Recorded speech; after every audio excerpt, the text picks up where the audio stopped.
नमस्कार, मी राजेंद्र हुंजे. या विशेष कार्यक्रमात तुमचं सगळ्यांचं स्वागत. राजपथावर आज महाराष्ट्राची मान उंचावली गेली. महाराष्ट्राची मान आणखीन ताठ झाली. याचं कारण राजपथावरती जो चित्ररथ आज सादर झाला, या चित्ररथावरती महाराष्ट्राच्या वतीनं शेकडो वर्षांची परंपरा सांगणारा वारीचा देखावा साकारला गेला आणि या वारीच्या देखाव्याबरोबर सूर गुंजले, सूर प्रत्येकांच्या कानापर्यंत पोहोचले. ते अजय अतुल यांच्या गाण्याचे. स्वतः अजय अतुल आता आपल्या सोबत आहेत पुण्यावरून. अजय, अतुल, दोघांचंही खूप मनापासून अभिनंदन. खऱ्या अर्थाने महाराष्ट्रातला मराठी माणूस आज या राजपथावरती दिसला असं म्हटलं तर वावगं होणार नाही. काय प्रतिक्रिया पहिली की ज्या गाण्यासाठी म्हणून खास करून वडिलांपासून या गाण्याचे प्रत्येक जण फॅन होते, ते गाणं आज राजपथावरून जगभरापर्यंत पोहोचलं? हे सर्वप्रथम आयबीएन लोकमतच्या सर्व प्रेक्षकांना या प्रजासत्ताक दिनाच्या शुभेच्छा देतो. आणि खरोखरच मला इतके फोन्स, इतके मेसेजेस, इतके लोकांनी कौतुक केलं, अभिनंदन केलं आणि सर्वांसाठीच, आपल्या सर्वांसाठीच खूप अभिमानाची गोष्ट होती हा या महाराष्ट्राचा चित्ररथ. आणि त्याच्यामध्ये यावेळीची जी कल्पना होती की पंढरपूरची दिंडी, ही बारी त्याच्यामध्ये केली होती. अतिशय उत्कृष्ट, खूप नयनरम्य असा तो देखावा सगळा होता. त्याच्यामधलं ते रिंगण असो किंवा ते समोर असलेली एक ती स्त्री असो जी तुळस घेतलेली, खूप सुंदर कन्सेप्ट होती. आणि हे गाणं तिथे वाजल्यानंतर खरोखर खूप अभिमान वाटला, खूप आनंद झाला. आणि आजचा हा 26 जानेवारीचा आज दिवस खूप स्पेशल झाला आपोआप आमच्यासाठी. त्याच्यामध्ये मी अभिनंदन करतो आपले महाराष्ट्राचे सांस्कृतिक संचालनालयाचे संजय पाटील. त्यांनी ही कन्सेप्ट यावेळी केली होती आणि त्यांनी आम्हाला विचारलं होतं की असं असं गाणं आम्ही तिकडे वापरणार आहोत. पण त्यावेळी आम्ही असंच त्यांना आम्ही परवानगी दिली होती अशीच की हां ठीक आहे तुम्ही करा म्हणून. पण प्रत्यक्ष आज सकाळी बघताना खरोखर आम्हीच तिथे राजपथावर आहोत असं आम्हाला वाटलं. अगदी खरं आहे. अजय, काय भावना की राजपथावरती जेव्हा आपला आवाज प्रत्येक जण तितक्याच तन्मयतेने ऐकत असतो, तेव्हा एक वेगळा अभिमान असतो की आपण काहीतरी केलंय, ते लोकांपर्यंत जाऊन पोहोचलं. बरोबर, एक्झॅक्टली. तू त्या माझ्या शब्दातच ऍक्च्युली तू सांगितलंस. खरंच खूप आनंद झाला आणि ही गोष्ट फार महत्वाची आहे आणि फार आनंदाचं वाटलं. कारण ॲज अ कंपोजर और सिंगर ह्याच्यापेक्षा दुसरं आनंदाची गोष्ट नाही की आपल्या इतक्या पवित्र दिनी, इतक्या प्रेस्टिजियस लोकांसमोर आपलं गाणं महाराष्ट्राचं रिप्रेझेंटेटिव्ह म्हणून तिकडे प्रेझेंट होत आहे. आणि मी इमॅजिन करू शकतो, कारण आमच्या घरातच एवढं सगळं जल्लोष झाला ते एकदम ऐकल्यानंतर. बिकॉज आम्ही पण त्यावेळेला संजयजींशी बोललो आणि आम्ही विसरून गेलो होतो. आणि अचानक ते जेव्हा लागलं तेव्हा आम्ही पण सगळे थ्रिल्ड होतो. आमच्या घरातल्यांच्याच सगळ्यांच्या रिॲक्शनवरनं आय कॅन इमॅजिन आपल्या ओव्हरऑल महाराष्ट्रामध्ये लोकांच्या काय रिॲक्शन असतील, ज्या इमिडिएटली सुरू झाल्या, लोकांचे फोन्स, मेसेजेस. आणि त्याच्यावरनं आम्हाला सगळ्यांचा अंदाज यायला लागला की किती लोकांना भरून आलंय, केवढं लोकांना आनंद वाटतो, या गोष्टीचा अभिमान वाटतोय. आणि वी रिअली फील प्राऊड.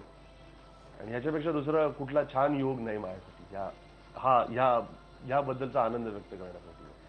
अगदी खरं आहे. पण ज्या वेळेला हा चित्ररथ अजय अतुल या राजपथावरती आला, सकाळपासून आम्ही सगळ्या प्रक्षेपणामध्ये होतो, थेट प्रक्षेपण सुरू होतं, त्यावेळेला माऊली माऊलीचं जेव्हा रेकॉर्डिंग सुरू झालं आणि विठ्ठल विठ्ठलचे हे शब्द आले, त्यावेळेला सबंध परिसर तिथे जो उभा होता प्रेक्षकांचा, त्यांनी स्टँडिंग ओवेशन, ज्याला आपण म्हणतो एखाद्या गोष्टीचं मनापासून कौतुक करणं, ते प्रत्येकाने दिलेलं होतं.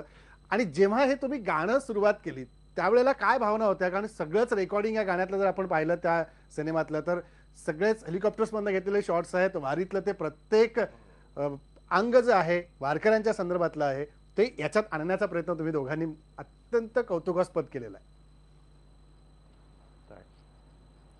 काय सांगाल त्याबद्दल? नाही, निश्चितपणे. सगळ्यात पहिलं तर त्याबरोबर ते तो जेव्हा रथ चालला होता तेव्हा क्लोजअप गेले. आपले राष्ट्रपती बसलेत, बराक ओबामा बसलेत, नरेंद्र मोदी बसलेत. आणि अतिशय अंडरलाईन होणारी गोष्ट म्हणजे आपले सगळे कॅबिनेट मिनिस्टर महाराष्ट्राचे हे सगळे उठून उभे राहिले उत्स्फूर्तपणे आणि ते चीअरअप करत होते. खरोखर खूप आनंद वाटला. मी त्या सगळ्यांचे खूप खूप आभार मानतो की त्यांनी या कलाकृतीला पण दाद दिली आणि त्या गाण्यालाही त्यांनी दाद दिली. त्याबद्दल खरोखर खूप खूप मनापासून धन्यवाद. आणि ही खरोखर गाण्याच्या बाबतीतली आमची आठवण तशा खूप आहेत, कारण हे गाणं शूट करून आणलं होतं आधी निशिकांत आणि त्याच्या टीमने, आणि खूप भव्य स्केलला ते शूट केलं होतं. ते शूट केलेलं गाणं बघून आम्हाला कंपोज करायचं होतं, त्यामुळे एक वेगळं दडपण होतं की तेवढं ग्रँड ते दिसलं पाहिजे. आणि तेच आम्ही याच्यामध्ये प्रयत्न पण तसा केलाय याच्यामध्ये, की आपलं टिपिकल आपलं महाराष्ट्रीयन पारंपरिक गाणं कसं वाटेल त्यासाठी. आणि ते इथून पुढची काही वर्ष तरी म्हणजे आमच्याकडून आम्ही काय देऊ शकतो या वारकरी संप्रदायाला, तर ते हे गाणं देऊ शकतो, तर ते आम्ही देण्याचा प्रयत्न केला आणि सगळ्यांनी ते डोक्यावर घेतला की, आणि आज ते गाणं इतक्या मोठ्या आपल्या भारताच्या इतक्या मोठ्या सोहळ्यामध्ये ते गाणं वाजलंय, त्यामुळे खूप खूप खूप आनंद होतो ना. अजय, मला या गाण्याच्या निमित्तानं तुला खरं विचारायचं आहे की ही गाण्याची आठवण किंवा ह्या गाण्याच्या सगळ्या गोष्टी ह्या वडिलांच्या खूप जवळच्या होत्या. माऊली माऊली हे गाणं वडिलांना अत्यंत जवळचं होतं, प्रचंड तन्मयतेने ते ऐकायचे. सकाळी बोलताना पण त्या उल्लेख केलेला होताच. काय सांगशील की घरातल्या व्यक्तीपासून ते आज इथे उभ्या असलेल्या प्रजासत्ताक दिनाच्या सोहळ्यातल्या त्या नागरिकापर्यंत हे गाणं असं अंतर्मनाने जोडलेलं आहे? ऍक्च्युली हा महिमा माझ्या मते आपल्या देवतेचा आहे. स्वतः विठू माऊलीचा हा महिमा आहे. आणि त्याच्या भक्तीमध्येच लोक इतकी तन्मयतेने इतके तल्लीन असतात की मला नाही वाटत की तो त्याच्यात गाण्याचा फार छोटा पार्ट आहे. आणि आपली एवढी मोठी वारकरी संप्रदाय जो आहे, त्या एवढी ती मोठी परंपरा आहे, त्या परंपरेचा जास्त महत्वाचा याच्यातला भाग आहे. कारण ऍक्च्युली आपल्या सगळ्यांची, मी आत्ता पण एकाशी बोलताना बोललो होतो की भक्ती ही गोष्ट अडत नाही करता येत, ती स्वतःच्या मनातून प्रत्येकाची येते. जी जसं प्रेम शिकता येत नाही ना, तसं भक्ती शिकता येत नाही, ती उत्पन्न होते. आणि ती उत्पन्न आपल्या सगळ्यांमध्ये केलेली आपल्या वारकरी संप्रदायाने आणि संतांनी, आणि आपल्याला जे काही आपल्याला वाटतं विठू माऊलीबद्दल, त्या सगळ्या भावना आमच्या मनात तयार केल्या आमच्या माऊलीने, म्हणजे आमच्या वडिलांनी. त्यामुळे ऍक्च्युली तसं पाहिलंच तर आमच्या वडिलांना म्हणायचे सुद्धा माऊली, त्यांचे काही मित्र त्यांना माऊली म्हणायचे, बिकॉज एका टॅलेंटेड व्यक्तीला माऊली म्हणण्याची आमच्याकडे परंपरा पद्धत होती. तर आमचे वडील टॅलेंटेड होते त्यात, सो त्यांच्या सगळ्यांमध्ये, त्यामुळे ते लोक त्यांना माऊली म्हणायचे, हा रिस्पेक्ट होता त्यांचा. आणि जेव्हा ह्या सगळ्या आमच्या वडिलांचं जेव्हा निधन झालं, त्यानंतर समहाऊ त्या शेवटच्या त्यांच्या काही 22-24 दिवसांमध्ये मोर दॅन 50,000 टाइम्स त्यांनी ते गाणं ऐकलं असेल. मोर दॅन, मी कमी सांगतोय मी. ती त्या व्हेंटिलेटरवर असून शुद्धीत होते, पण त्यांच्याकरता हेडफोन आणला होता आम्ही. ते इथे लावलेला असून त्यांना श्वास घेता येत नव्हता, पण कानामध्ये माऊली माऊली माऊली माऊली कंटिन्यूस, आणि ते सारखं टाळ्या वाजवायचे. ते जे काही पाहिलं होतं ना, त्या दृश्यासारखं मुलं म्हणून कुठल्याही अपत्यांना यापेक्षा सुखाचा क्षण नाही. बिकॉज ते जे सुख आम्ही त्या मुमेंटला आमच्या जन्मदात्याला देऊ शकलो, त्यासाठी फार आनंद वाटतो, कृतकृत्य वाटतं. आणि हे आजचं दृश्य असं वाटतं की आज जर ते असते हे पाहायला, तर ते आनंदाने नाचले असते. बिकॉज आम्हाला सगळ्यांना रिपब्लिकन डेच्या या परेडचं इतकं फॅसिनेशन आहे, किंवा आम्हाला इतकं कौतुक आहे, आणि तो इतका मोठा मान आहे, आणि त्याची आम्हाला जाण आहे फार. त्यामुळे आम्हाला त्याचं मी इमॅजिनच करतो आम्ही सगळेजण की पप्पा असते तर त्यांनी केवढं एन्जॉय केलं असतं या गोष्टीला. अतुल, तू काहीतरी सांगत होता. नाही, मला ते आमचंच एक गाणं आठवलं की त्यावेळी ते त्यांच्या चेहऱ्यावरचे ते एक्सप्रेशन बघून, आणि त्यांच्या ज्या पद्धतीने ते ह्या गाण्याचा खरोखर इतका आनंद घेत होते ना. आमचंच एक गाणं आहे की नटरंगमधलं, ईश्वरा प्रसवली कला, जन्म हा दिला प्रसवली कला थोर उपकार. अशीच फिलिंग आली की आम्ही जे काही कलावंत म्हणून त्यांच्याच पोटी जन्माला आलो, आणि त्याच आमच्यातल्या कलेमुळे त्यांच्याच अंगावर आज शहारे आम्ही आणू शकलो, याच्याबद्दल प्रचंड खूप आनंद वाटत होता. अगदी खरं आहे. आणखी एक या जोडीने मला तुम्हाला दोघांनाही विचारायचं आहे की लोककला जोपासण्यामध्ये तुम्ही वारंवार सातत्याने नवनवे प्रयोग करून ती लोकांपर्यंत पोहोचून ते जिवंत ठेवण्याचं काम आजपर्यंत केलेलं आहे. आज दिल्लीतल्या एका शाळेने गोंधळ तिथे साजरा केला, आणि त्याच गोंधळामधून बराक ओबामा यांनी देखील त्याचं कौतुक मोदींशी बोलताना केलेलं होतं की हे सगळं चित्र पाहून, याच्यातलं सादरीकरण पाहून आणि लेझिम पथक देखील महाराष्ट्रातल्या नागपूरच्या एका शाळेने तिथं सादर केलं. म्हणजे लोककला जी कुठेतरी बाजूला जात होती ती आता पुन्हा एकदा लोकांमध्ये मिसळून लोकांचीच बनत चाललेली आहे, हे आज पाहायला मिळालं. नक्कीच नक्कीच. आणि फक्त मी एक गोष्ट करेक्ट करेन की लोककला बाजूला कुठेतरी गेली होती असं नाही म्हणता येणार. लोककला त्याच्या जागेवर आहे आणि ती कधीच बाजूला जाऊ शकत नाही, विसरू शकत नाही.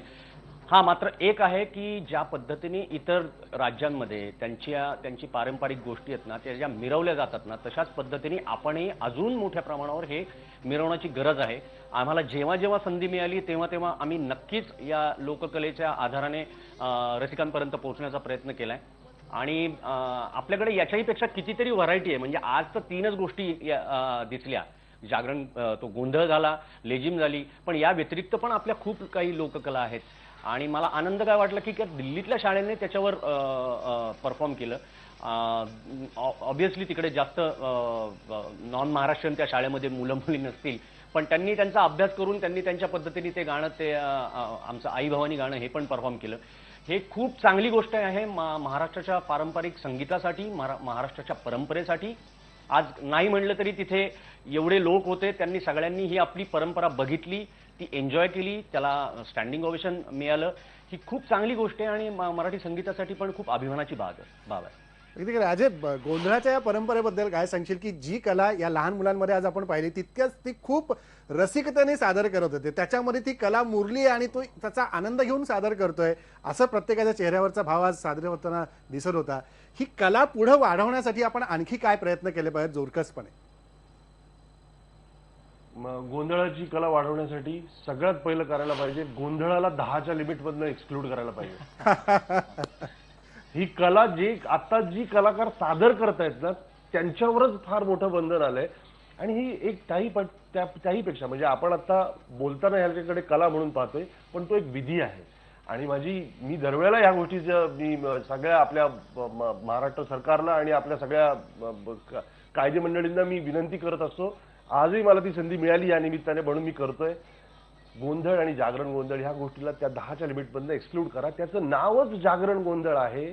तो जागरण झाला नाही तर तो गोंधळ होऊ शकत नाही. त्यामुळे ते जागरण होण्यासाठी रात्र हवी आणि रात्र असं असण्यासाठी ते 10च्या पुढे जायला पाहिजे. ती सकाळी 5 वाजता मग लंगर तुटतो, हा विधी आहे. फक्त कला म्हणून फक्त बघू नका, तो एक धार्मिक विधी आहे. त्या धार्मिक विधीचं सुद्धा एक थोडंसं भान आपण ठेवायला पाहिजे. आपण ही वाढवू कशी ह्यापेक्षा ती जी आता कला म्हणून आपण ज्याच्याकडे आता बोलताना पाहतोय, ते जे कलाकार आहेत, समजा जे वाघ्या मुरळी आणि ह्यांना आपण आता कलाकार म्हणूयात, ह्या कलाकारांना सुद्धा त्यांच्यावरती बंधन आल्यामुळे ती कला सादर करता येणं मुश्किल व्हायला नकोय. म्हणजे गावाकडे होत असेल, अजूनही होतात, आळंदीमध्ये होतात, आम्ही कुठे अजून पाहिले गावामध्ये होतात, पण शहरांमध्ये जर हे बंद व्हायला लागलं तर थोडासा प्रॉब्लेम व्हायला लागेल. ती एक्सक्लूड करायला पाहिजे. त्याला काही माईक वगैरे लावत नाही कोणी, साधी डिमडी आणि एक संबळ असतं, एक डिमडी असते आणि ते छान गात असतात लोक आणि तो विधी चालू असतो. त्याच्यातून मी सांगतो, जर ते गोंधळ गात गात ऐकत जर अजय अतुल घडू शकतात तर अजून 1000 अजय अतुल तयार होतील. फक्त ते बंद करू नका. क्या बात आहे. अजय अतुल, तुम्हाला दोघांना आणखी एक महत्वाचा मला प्रश्न विचारायचा, तो म्हणजे जी परेड आपण सकाळपासून म्हणतो की महाराष्ट्राची मान ताठ आज तिथे दिल्लीमध्ये पाहायला मिळाली, त्याचं कारण काय तर हे आपला परफॉर्मन्स चित्ररथाचा झाला, गोंधळ झाला, लेझिम पथक झालं, पण जे NSS आणि NCC याचे 2 पथक होते याचं नेतृत्व देखील 2 महाराष्ट्राच्या मुलांनी केलं. खुशबू जोशी NSS पथकाचे नेतृत्व त्यांनी केलं. अमन जगताप नावाचा मुलगा, त्यांनी NCCच्या 160 विद्यार्थ्यांच्या पथकाचं नेतृत्व केलं. शाळेत असताना तुम्हाला दोघांना पण मोठी इच्छा होती की आपणही RD परेडमध्ये जाऊन सहभागी व्हावं आणि तिथे जाऊन सलामी द्यावी. येस, एक खूप महत्त्वाचा प्रश्न तुम्ही विचारलात. ॲक्च्युली खूप मिस केलं होतं तेव्हा रिपब्लिक डेच्या परेडमध्ये जाणं. आणि हे तेव्हाचं खूप मोठं स्वप्न होतं, खूप मानाचं होतं. आजही NCCच्या प्रत्येक विद्यार्थ्यांमध्ये हे स्वप्न आहे. कित्येक फार 2च मुलं जातात, त्याच्यातनं सिलेक्ट होतात. आणि खूप अतिशय त्याची निवड प्रक्रिया पण खूप अवघड आहे. त्याचे RD कॅम्प जवळजवळ 4 असतात वर्षभरामध्ये, आपल्याला दिसतात आत्ता हे. आणि हे सगळ्याची तिथे माहिती असल्यामुळे मी अभिनंदन करतो. आणि मला खरोखर त्यांना बघताना तिथे हे आपले जे ती मुलगी जोशी आणि हा अमन जगताप, यांना बघताना मला आनंद पण होत होता आणि कुठेतरी मी खरं सांगतो मला जेलसी पण वाटली, कारण माझी ती इच्छा पूर्ण झाली नव्हती. मला पण असं वाटलं होतं की मी तिथे कधीतरी नुसता भाग तरी घ्यावा, पण या लोकांनी लीड केलंय ही त्यांच्यासाठी खरोखर खूप मोठी गोष्ट आहे. आणि मला अजूनही एक गोष्ट मुद्दाम नमूद करावीशी वाटते की खूप मोठ्या संख्येने महिलांचं पण या परेडमध्ये संचलन होतं आणि ते बघून पण खूप म्हणजे लिटरली टाळ्या वाजवाव्याशा वाटत होत्या की अख्खीच्या अख्खी प्रत्येक फोर्सची 3-3 पथकं गेली महिलांची. एव्हरेस्टवर ज्या गेल्या महिला त्यांचा पण एक चित्ररथ होता. तर ही खूप चांगली गोष्ट आहे. मला वाटतं की आपल्या देशामध्ये इतक्या मोठ्या प्रमाणावर महिला अशा फोर्सेसमध्ये आहेत आणि इतक्या मोठ्या मोठ्या आणि अवघड कामगिरी या करतायत. अजय, तुझी काय आठवण सांगशील एनसीसीची? जसं अतुलने सांगितलं की जायचं होतं, तर दोघांच्या पण आठवणी सारख्या आहेत की काय वेगळं आहे? नाही, तशाच आठवणी सारख्याच आहेत, फक्त मी वेगळी सांगतो बस. आम्ही एनसीसी होतो, आम्ही दोघे जण सार्जंट होतो जेव्हा जेव्हा होतो त्यावेळेला. अतुलचा ऍक्च्युली त्यावेळेला तो वजनात पण नव्हता, त्या शारीरिक क्षमतेत पण नव्हता, तरी सुद्धा आमच्या कलागुणांमुळेच आम्हाला त्याच्यात घेतलं, एनसीसी मध्ये घेतलं होतं. आमच्या ज्या शाळेमध्ये आम्ही होतो आणि तिकडे आम्ही एनसीसी असताना आम्ही दोघेही सार्जंट होतो आणि आम्हाला ते अल्टिमेट जे स्वप्न असतं ना एनसीसी कॅडेटचं, जे अल्टिमेट स्वप्न ते आरडी कॅम्पमध्ये परेडला जाणं, ते सिलेक्ट होणं. आणि त्यावेळेला तिकडे तो स्कार्फ मिळायचा. जर तुम्ही आरडी कॅम्पला सिलेक्ट झाला तरच तो स्कार्फ मिळायचा. आणि ऍक्च्युली म्हणजे आजही ती फार महत्वाची मानाची गोष्ट आहे. एक कॉर्पोरल झाला तुम्ही, मग असं एक फीत मिळते, मग सार्जंट झाला की 3 फिती मिळायच्या.